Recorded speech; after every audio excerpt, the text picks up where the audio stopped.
Hello, I'm Dr. Ann Levette, Superintendent of Savannah-Chatham County Public Schools. And I'm Larry Jackson, Chief Financial Officer for the school system. As we've closed out yet another successful year, more of our focus now turns to the work on adopting next year's budget in anticipation of the 1920 school year, which opens in August.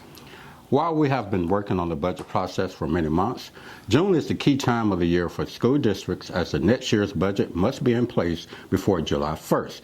We are pleased to be working with a positive revenue predictions in the tax digest. However, our work to offer a balanced budget must also account for an increased cost associated with the teacher retirement system, salary increases for employees in the governor's FY20 budget, and our commitment to improving cash flow reserves. As your superintendent, I'm committed to bringing a recommended budget that does not include any increase to the millage rate. Say it again, we are not planning to increase the millage rate. In fact, this year's millage rate remains flat, and there's no increase in the proposed fiscal year 20 budget. However, when local governments maintain a level millage rate, even though the existing tax digest grows, we must advertise this as an increase, even though our millage rate is not changing. That's right. The recommended budget does not include an increase in the millage rate. If homeowners see an increase in their tax bill associated with our schools, it is because property valuations have gone up, not because of the school board's adopted millage rate. Here in Savannah-Chatham County, our millage rate has, for many years, and still is, among the lowest when compared to similar school districts our size. This remains the case as we maintain last year's 18.881 mills.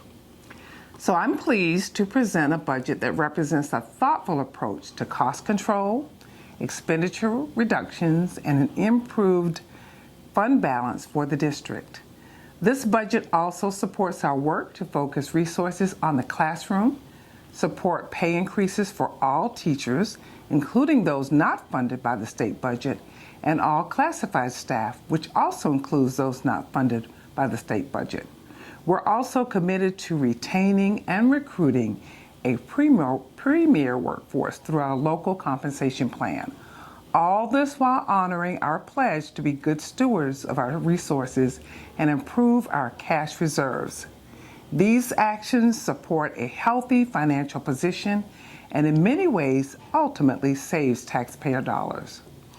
The focus on fund balance has been a priority over most recent budget cycles. In fact, last year the FY19 budget was adopted without the use of fund balance.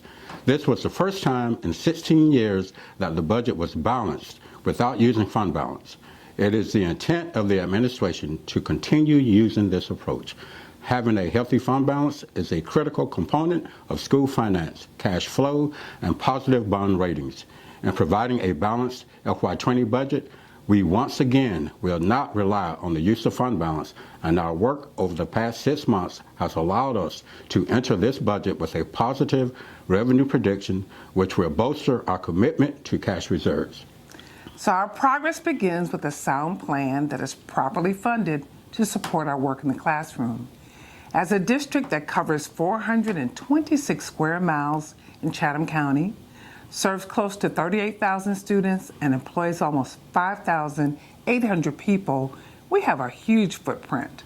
I'm proud of the work done every day by our dedicated employees and the academic progress in our 55 schools.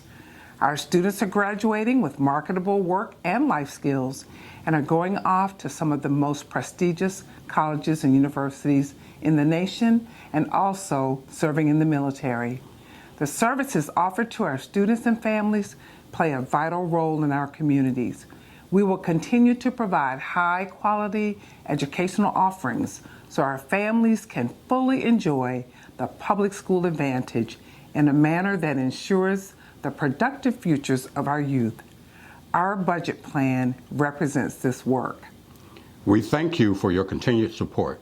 The recommended budget will be presented before the board for final adopting on June 19th at 6:30 after the third and final public hearing on the millage rate, which once again remains flat.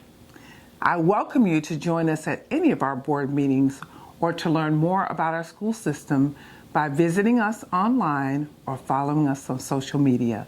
Thank you for listening today.